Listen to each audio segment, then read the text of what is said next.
हिमालय की गोद में बसा एक छोटा सा गांव। चारों ओर देवदार और बुरांश के पेड़, बीच में बहती स्वच्छ नदी और नदी किनारे मिट्टी के घरों में साधारण लोग रहते थे। उसी गांव में रहता था आरव, 12 वर्ष का चंचल और जिज्ञासु बालक। उसकी आंखों में हमेशा सवाल चमकते रहते थे।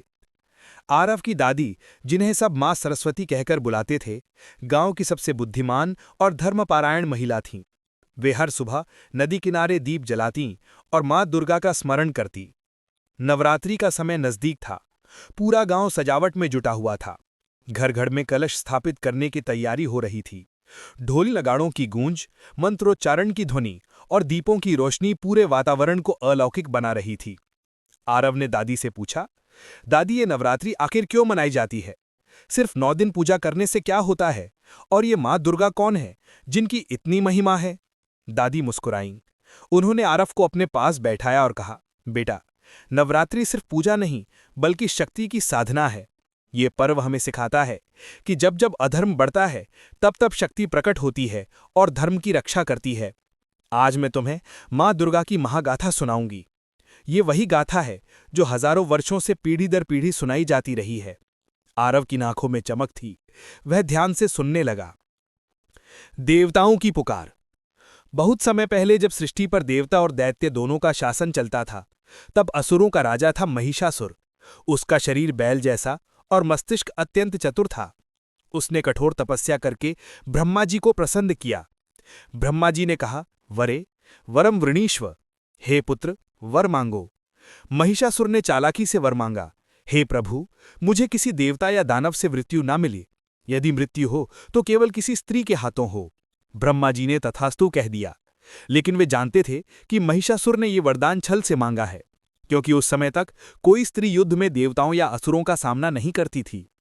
वरदान पाकर महिषासुर ने पूरे त्रिलोक पर आक्रमण शुरू कर दिया। देवता हार गए।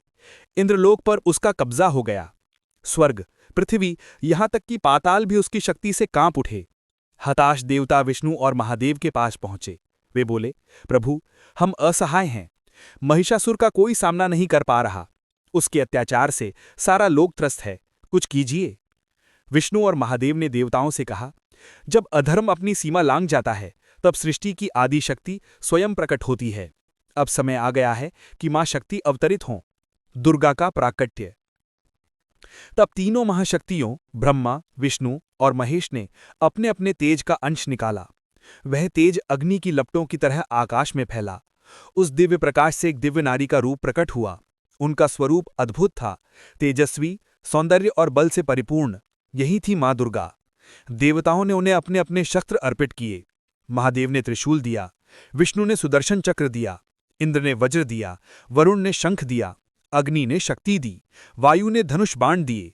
सभी देवताओं ने स्तुति की, जय देवी जगदम्बिके, तुम ही शक्ति हो, तुम ही रक्षा हो। मां दुर्गा ने कहा, देवताओं, भय मत करो, मैं महिषासुर का संहार करूंगी और धर्म की रक्षा करूंगी। आरव की जिज्ञासा। दादी ने यह भाग सुनाया तो आरव ने उत्साहित होकर पूछा, दादी, फिर क्या हुआ? मां दुर्गा ने कैसे महिषासुर को हराया? और ये 9 दिन पूजा क्यों होती है? दादी मुस्कुराईं। उन्होंने आरव को अपने पास बैठाया और कहा, बेटा, नवरात्रि सिर्फ पूजा नहीं, बल्कि शक्ति की साधना है। यह पर्व हमें सिखाता है कि जब जब अधर्म बढ़ता है, तब तब शक्ति प्रकट होती है और धर्म की रक्षा करती है। आज मैं तुम्हें मां दुर्गा की महागाथा सुनाऊंगी। ये वही गाथा है जो हजारों वर्षों से पीढ़ी दर पीढ़ी सुनाई जाती रही है। आरव की आंखों में चमक थी। वह ध्यान से सुनने लगा। रात गहरी हो गई थी। आकाश में पूर्णिमा का चांद चमक रहा था। नदी किनारे दीपक जल रहे थे। आरव को नींद नहीं आ रही थी। उसके मन में बस यही गूंज रहा था, मां दुर्गा, महिषासुर, शक्ति, विजय। और इस तरह नवरात्रि की महागाथा का पहला अध्याय समाप्त हुआ। सुबह का समय था।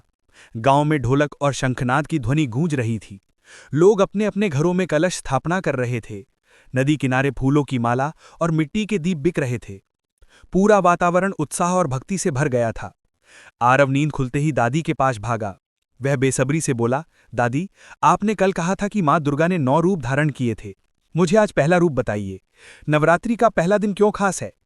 दादी मुस्कुराई और बोली, हाँ बेटा, आज शारदीय नवरात्रि का पहला दिन है। इस दिन मां के शैलपुत्री स्वरूप की पूजा होती है। सुनो, मैं तुम्हें उनकी कथा सुनाती हूँ। शैलपुत्री का जन्म। बहुत समय पहले हिमालय पर्वत के घर में एक दिव्य कन्या ने जन्म लिया था। वही थी मां शैलपुत्री। शैल का अर्थ है पर्वत और पुत्री यानी बेटी, इसलिए वे पर्वतराज हिमालय की पुत्री कहलाईं। बचपन से ही उनमें अद्भुत तेज और अलौकिक सौंदर्य था। उनका स्वभाव सौम्य, लेकिन उनकी आंखों में दृढ़ता और शक्ति झलकती थी। वे प्रकृति के साथ खेलती, नदी में कमल तोड़ती और पहाड़ों की गोद में ध्यान करती। युवा होने पर उन्होंने भगवान शिव को पति रूप में स्वीकार किया। विवाह के बाद वे पार्वती नाम से जानी गईं। पिछला जन्म। सती की कथा। दादी ने गहरी सांस ली और कहा, आरव, लेकिन मां शैलपुत्री का यह जन्म उनका पहला जन्म नहीं था। वे पहले जन्म में सती थीं, जो दक्ष प्रजापति की पुत्री और भगवान शिव की पत्नी थीं। आरव ने विस्मय से पूछा, दादी, सती वो कौन थीं? दादी ने समझाया, सती भगवान शिव की परम भक्त थीं, लेकिन उनके पिता दक्ष प्रजापति शिवजी से द्वेष रखते थे। एक बार दक्ष ने एक विशाल यज्ञ किया और सभी देवताओं को बुलाया, परंतु शिवजी को आमंत्रित नहीं किया। सती को यह असम्मान सहन नहीं हुआ। वे यज्ञ में पहुंची और पिता से शिव का अपमान न करने की प्रार्थना की, लेकिन दक्ष ने उनका अपमान कर दिया। दुख और क्रोध से सती ने उसी यज्ञ की अग्नि में स्वयं को भस्म कर दिया। आरव की आंखें भर आईं। दादी, ये तो बहुत दुख की बात है। दादी ने सिर हिलाते हुए कहा, हाँ बेटा, लेकिन यही सती अगले जन्म में पर्वतराज हिमालय की पुत्री शैलपुत्री ने रूप में पुनर्जन्मी और फिर से उन्होंने कठोर तपस्या करके भगवान शिव को पति रूप में प्राप्त किया। शैलपुत्री का स्वरूप। दादी ने आगे कहा, मां शैलपुत्री का स्वरूप अद्भुत है। वे बैल यानी नंदी पर सवार रहती हैं। उनके दाएं हाथ में त्रिशूल और बाएं हाथ में कमल का पुष्प रहता है। उनके माथे पर अर्धचंद्र सुशोभित है। उनका चेहरा शांत और करुणामय है, लेकिन उनका तेज देखकर असुर कांप उठते हैं। आरव ने कल्पना में देखा, एक दिव्य देवी बैल पर विराजमान है, हाथ में त्रिशूल और कमल, और चारों ओर प्रकाश ही प्रकाश है। उसे लगा जैसे सामने ही मां शैलपुत्री प्रकट हो गई हों। नवरात्रि के पहले दिन की पूजा। दादी ने कहा, नवरात्रि के पहले दिन घर घर में कलश स्थापना की जाती है। मिट्टी के बर्तन में जौ बोए जाते हैं, जो जीवन और ऊर्जा का प्रतीक है। इस दिन उपवास रखा जाता है और मां शैलपुत्री की पूजा कर शक्ति की प्रार्थना की जाती है। शैलपुत्री हमें सिखाती हैं कि जीवन में दृढ़ता और धैर्य बहुत जरूरी है। जैसे उन्होंने कठिन तपस्या कर शिवजी को पाया, वैसे ही इंसान को धैर्यपूर्वक अपने लक्ष्य की ओर बढ़ना चाहिए। आरव की सीख। कथा सुनकर आरव बोला, दादी, अब मुझे समझ आया कि नवरात्रि का पहला दिन क्यों इतना खास है। मां शैलपुत्री हमें धैर्य और साधना का महत्व बताती हैं। अगर वे न होती तो शायद दुर्गा की गाथा शुरू ही नहीं होती। दादी ने उसके सिर पर हाथ फेरते हुए कहा, बिल्कुल सही। यही कारण है कि नवरात्रि का पहला दिन शक्ति की नींव रखने जैसा है। जैसे बिना नींव के मकान नहीं बनता, वैसे ही बिना शैलपुत्री के बाकी 9 रूपों की साधना अधूरी है। आरव ने मन ही मन प्रण किया कि वह हर दिन मां के एक एक रूप से कुछ सीख लेगा। उसकी आंखों में उत्साह था, मानो वह खुद इस महायात्रा पर निकल पड़ा हो। अध्याय का समापन। सूरज ढल रहा था। गांव के मंदिर में आरती की तैयारी हो रही थी। ढोलक की थाप और शंख की धुनी गूंजने लगी। आरव दादी का हाथ पकड़कर मंदिर की ओर दौड़ा। उसने देखा लोग मां शैलपुत्री के सामने दीप जला रहे थे, भजन गा रहे थे। उसका मन भक्ति से भर गया।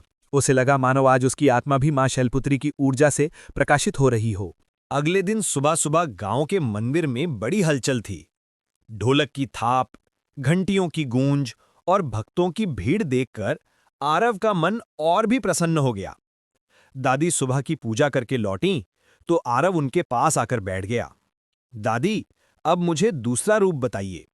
नवरात्रि का दूसरा दिन किसे समर्पित होता है? आरव ने उत्सुकता से पूछा। दादी ने मुस्कुराते हुए कहा, आज हम मां दुर्गा के दूसरे स्वरूप ब्रह्मचारिणी की कथा जानेंगे। ये स्वरूप तप, साधना और अडिग विश्वास का प्रतीक है। ब्रह्मचारिणी का स्वरूप। दादी ने धीरे धीरे समझाना शुरू किया।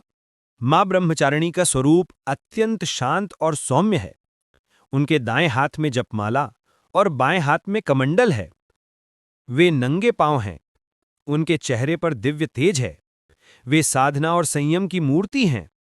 उनका नाम ही बताता है, ब्रह्म यानी तप, और चारिणी यानी आचरण करने वाली, यानी जो तप और साधना का पालन करती हैं। आरव ने कल्पना की, एक दिव्य कन्या साध्वी रूप में, हाथ में जपमाला और कमंडल लिए हुए कठिन तपस्या करती हुई। उसके मन में श्रद्धा उमड़ पड़ी। तपस्या की कथा। दादी ने आगे कहा, बेटा, ब्रह्मचारिणी का ये रूप मां पार्वती का ही है। जब वे शैलपुत्री रूप में जन्मी तब उन्होंने भगवान शिव को पति रूप में पाने का संकल्प लिया। लेकिन शिवजी योगी थे, विरक्त थे, उन्हें प्रसन्न करना आसान नहीं था। इसीलिए पार्वती ने कठोर तपस्या का मार्ग चुना। वे वर्षों तक जंगल में रहीं, कभी सिर्फ फल खाए, कभी सिर्फ पत्तियां, और कभी कभी तो कई वर्षों तक सिर्फ जल पीकर जीवित रहीं। और एक समय ऐसा भी आया जब उन्होंने भोजन और जल दोनों छोड़ दिए। उनका शरीर क्षीण हो गया, लेकिन मन अडिग रहा। उनका तप देखकर देवता भी विस्मित हो गए। वे सोचने लगे, ऐसी साधना तो हमने भी नहीं देखी। आरव ने तुरंत पूछा, दादी, इतनी कठिन तपस्या क्यों? क्या शिवजी को पाने का कोई और तरीका नहीं था? दादी मुस्कुराईं, नहीं बेटा, सच्चे लक्ष्य को पाने के लिए धैर्य और तप ही सबसे बड़ा मार्ग है। यही मां ब्रह्मचारिणी का संदेश है। देवताओं की स्तुति। दादी ने कथा आगे बढ़ाई। मां ब्रह्मचारिणी की तपस्या से पूरा ब्रह्मांड प्रभावित हुआ। नारद मुनि स्वयं उनके पास आए और बोले, देवी, आपकी साधना अतुलनीय है। आप निश्चय ही शिवजी को पति रूप में प्राप्त करेंगी। दुनिया आपको सदा ब्रह्मचारिणी नाम से याद रखेगी। उनके तप से देवताओं को नई ऊर्जा मिली। उन्हें लगा कि सच्ची साधना से असंभव भी संभव हो सकता है। नवरात्रि के दूसरे दिन की पूजा। दादी ने समझाया, इसीलिए नवरात्रि के दूसरे दिन मां ब्रह्मचारिणी की पूजा की जाती है। इस दिन भक्तगण मां को श्वेत वस्त्र पहनाते हैं और उन्हें चंदन, पुष्प, अक्षत अर्पित करते हैं। भक्त उपवास रखते हैं और मन को संयमित करते हैं। मान्यता है कि मां ब्रह्मचारिणी की उपासना से तप, त्याग और संयम की शक्ति मिलती है। इससे इंसान जीवन की हर कठिनाई को धैर्यपूर्वक सह सकता है। आरव की सीख।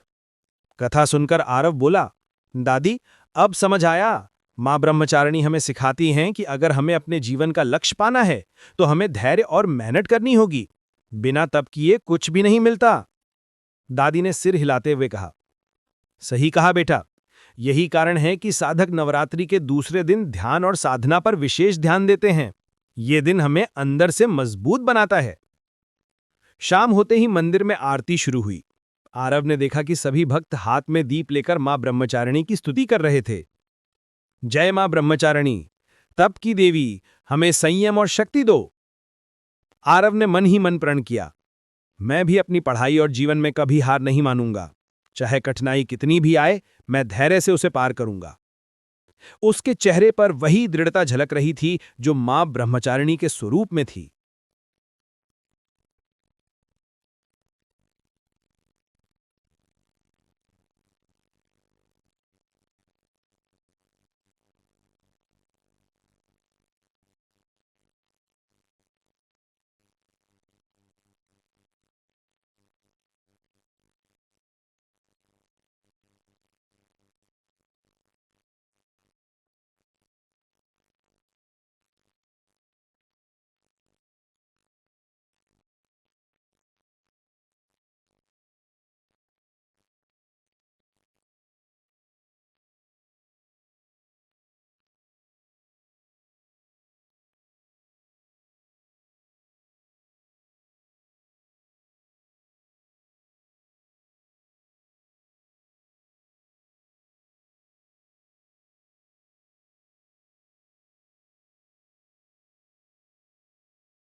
नवरात्रि का 5वां दिन बीत चुका था। गांव में उत्सव का रंग और गहरा हो चुका था। जगह जगह भजन कीर्तन हो रहे थे। ढोल नगाड़ों की गूंज से पूरा वातावरण भक्तिमय उठा था। आरव हर दिन की तरह सुबह जल्दी उठ गया और दादी के पास दौड़ता हुआ आया। दादी, अब मुझे छठे दिन की कथा सुनाइए। माँ का अगला रूप कौन सा है? दादी ने मुस्कुराते हुए कहा, आज हम माँ स्कंद माता की कथा सुनेंगे। माँ का बहुत ही दयालु और मातृत्व से भरा हुआ स्वरूप है ये। माँ स्कंद माता का स्वरूप। दादी ने कहना शुरू किया। माँ स्कंद माता शेर पर सवार रहती हैं। उनकी 4 भुजाएं हैं। वे 2 भुजाओं में कमल के पुष्प धारण करती हैं। एक भुजा से वरदान देती हैं और चौथी भुजा में अपने पुत्र कुमार कार्तिकेय यानी स्कंद को गोद में धारण करती हैं। इसी कारण उनका नाम पड़ा स्कंद माता यानी स्कंद की माता। आरव ने आश्चर्य से पूछा, दादी, क्या माँ दुर्गा ही कार्तिकेय की माता हैं? दादी ने सिर हिलाते हुए कहा, हाँ बेटा, कार्तिकेय को युद्ध का देवता भी कहा जाता है। उन्होंने असुरों के साथ कई युद्ध लड़े और देवताओं को विजय दिलाई। स्कंदमाता और देवताओं की रक्षा। दादी ने आगे कहा, बहुत समय पहले असुरों का आतंक बढ़ गया था। उनका राजा तारकासुर अत्यंत बलशाली और अहंकारी था। उसने तप करके वरदान पाया था कि उसका वध केवल भगवान शिव के पुत्र से ही हो सकता है। देवता चिंतित हो गए क्योंकि तब तक भगवान शिव संन्यास में थे और विवाह नहीं किया था। तब मां पार्वती ने तपस्या करके शिव से विवाह किया और बाद में उनके पुत्र कार्तिकेय का जन्म हुआ। जब कार्तिकेय बड़े हुए तब उन्होंने तारकासुर का वध करके देवताओं को मुक्ति दिलाई। उस समय मां दुर्गा अपने इस स्वरूप में स्कंद को गोद में लिए प्रकट हुईं। तभी से वे स्कंद माता नाम से पूजित हुईं। मां स्कंद माता की विशेषता। दादी ने कहा, मां स्कंदमाता दया और करुणा की मूर्ति हैं। जो भक्त उनका ध्यान करता है उसे अपार शांति, समृद्धि और संतान सुख प्राप्त होता है। कहा जाता है कि उनकी पूजा करने से साधक के सारे कष्ट दूर हो जाते हैं और जीवन में उन्नति होती है। मां अपने भक्तों की हर पुकार सुनती हैं, जैसे मां अपने बच्चे की सुनती है। आरव की भावना। कथा सुनते सुनते आरव ने कहा, दादी, अब मुझे समझ आ रहा है कि माँ के अलग अलग स्वरूप क्यों हैं। माँ कभी शक्ति बनकर असुरों का वध करती हैं, तो कभी मुस्कुराकर सृष्टि का निर्माण करती हैं और कभी ममता से अपने बच्चों की रक्षा करती हैं। सच में माँ हर रूप में हमारे साथ हैं। दादी ने खुशी से आरव के सिर पर हाथ फेरा और बोली, बिल्कुल बेटा, यही नवरात्रि का संदेश है। माँ के हर रूप से हमें अलग अलग प्रेरणा लेनी चाहिए। शाम को मंदिर में मां स्कंद माता की भव्य आरती हुई। भक्तों ने दीप जलाकर जय स्कंद माता के नारे लगाए। वातावरण में मां की ममता और करुणा का भाव गूंज रहा था। आरव ने भी हाथ जोड़कर प्रार्थना की, हे मां, मुझे भी ऐसा हृदय दो कि मैं दूसरों के दुख समझ सकूं और हमेशा दयालु रहूं। उसके चेहरे पर गहरी श्रद्धा और आत्मविश्वास झलक रहा था। नवरात्रि का छठा दिन बीत चुका था। गांव में उत्सव की धूम अपने चरम पर पहुंच रही थी। बच्चे गरबा और डांडिया खेल रहे थे। महिलाएं रंग बिरंगे वस्त्र पहनकर मंदिर जा रही थीं और भक्तों का जोश देखते ही बनता था। आरव सुबह जल्दी उठ गया और दादी के पास जाकर उत्सुकता से बोला, दादी, अब मुझे बताइए, माँ दुर्गा का 7वां रूप कौन सा है? दादी ने मुस्कुराते हुए कहा, आज हम माँ कात्यायनी की कथा सुनेंगे। ये स्वरूप शक्ति और साहस का प्रतीक है और इसलिए विशेष रूप से असुरों के संहार और धर्म की रक्षा के लिए पूजित किया जाता है। मां कात्यायनी का स्वरूप। दादी ने कहानी शुरू की। मां कात्यायनी देवी एक तपस्विनी माता थीं। उनका जन्म महान ऋषि कात्यायन के घर हुआ। इस कारण उनका नाम कात्यायनी पड़ा। वे शक्ति और वीरता की प्रतीक हैं। उनके 8 हाथ हैं। हाथों में त्रिशूल, तलवार, गदा और अन्य दिव्य शस्त्र हैं। वे सिंह पर सवार हैं और उनका तेज इतना प्रबल है कि देखकर सभी दुष्ट असुर भयभीत हो जाते हैं।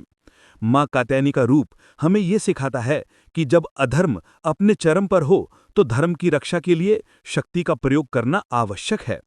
आरव ने कल्पना की, एक वीरांगना देवी सिंह पर सवार, हाथों में शस्त्र लिए और चारों ओर दिव्य तेज का प्रकाश फैल रहा है। उसके हृदय में भक्ति और उत्साह का संचार हुआ। महिषासुर और अन्य असुरों का संहार। दादी ने आगे कहा, बहुत समय पहले असुरों ने त्रिलोक में आतंक फैला रखा था। वे न केवल देवताओं पर आक्रमण करते थे, बल्कि मनुष्यों को भी सताते थे। मां दुर्गा ने कात्यायनी रूप में धारण करके असुरों का संहार किया। उनके शस्त्रों और वीरता से असुरों का नाश हुआ। माँ कात्यायनी का ये रूप हमें ये सिखाता है कि केवल दया और ममता से काम नहीं चलता, अधर्म के विरुद्ध साहस और शक्ति भी आवश्यक है। नवरात्रि के 7वें दिन की पूजा। दादी ने समझाया, नवरात्रि के 7वें दिन माँ कात्यायनी की पूजा की जाती है।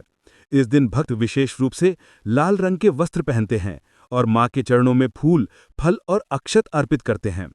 कहा जाता है कि उनकी पूजा करने से जीवन में साहस और शक्ति आती है, साथ ही कठिन परिस्थितियों में डर दूर हो जाता है और मनुष्य निश्चयपूर्वक अपने कार्य में सफल होता है। आरव की सीख। कथा सुनकर आरव ने कहा, दादी, अब मुझे समझ आया कि साहस और शक्ति भी आवश्यक है। माँ कात्यायनी ने असुरों को हराया और धर्म की रक्षा की। जीवन में हमें साहस के साथ अपने कर्तव्यों का पालन करना चाहिए। दादी ने सिर हिलाते हुए कहा, बिल्कुल बेटा, यही नवरात्रि का संदेश है, शक्ति का सही प्रयोग और धर्म की रक्षा। शाम को मंदिर में माँ कात्यायनी की आरती हुई। ढोल नगाड़ों और घंटियों की आवाज से वातावरण गूंज उठा। भक्त हाथों में दीप लेकर माँ की स्तुति कर रहे थे।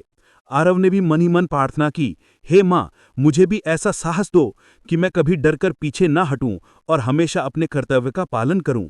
उसके भीतर न केवल भक्ति बल्कि साहस और आत्मविश्वास भी जाग उठा। नवरात्रि का 7वां दिन बीत चुका था। गांव के मंदिरों और गलियों में उत्सव की धूम लगातार बढ़ रही थी। हर तरफ ढोलक नगाड़ों की आवाज और भजन की गूंज सुनाई दे रही थी। आरव सुबह जल्दी उठकर दादी के पास गया और उत्सुकता से बोला, दादी, अब मुझे 8वें दिन की कथा सुनाइए। माँ का अगला रूप कौन सा है? दादी ने गंभीर स्वर में कहा, आज हम माँ कालरात्रि की कथा सुनेंगे। ये स्वरूप सबसे भयभीत करने वाला लेकिन अत्यंत शक्तिशाली है।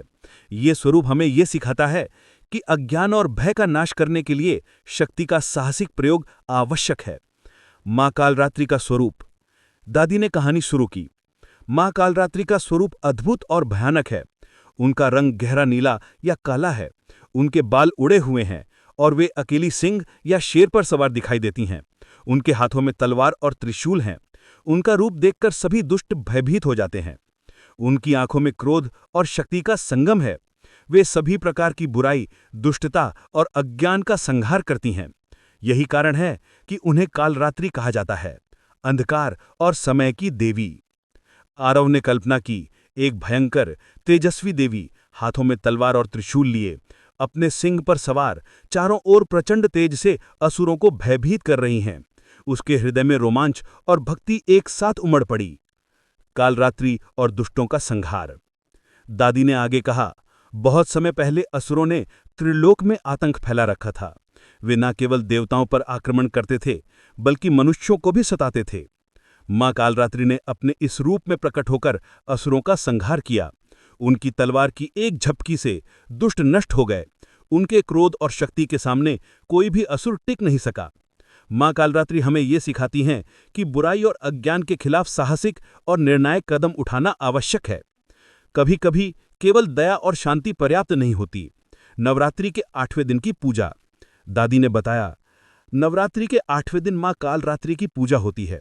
भक्त इस दिन विशेष रूप से काले रंग के वस्त्र पहनते हैं और माँ के चरणों में फूल, दीप और अक्षत अर्पित करते हैं। उनकी उपासना से भय, नकारात्मक ऊर्जा और कष्ट दूर होते हैं।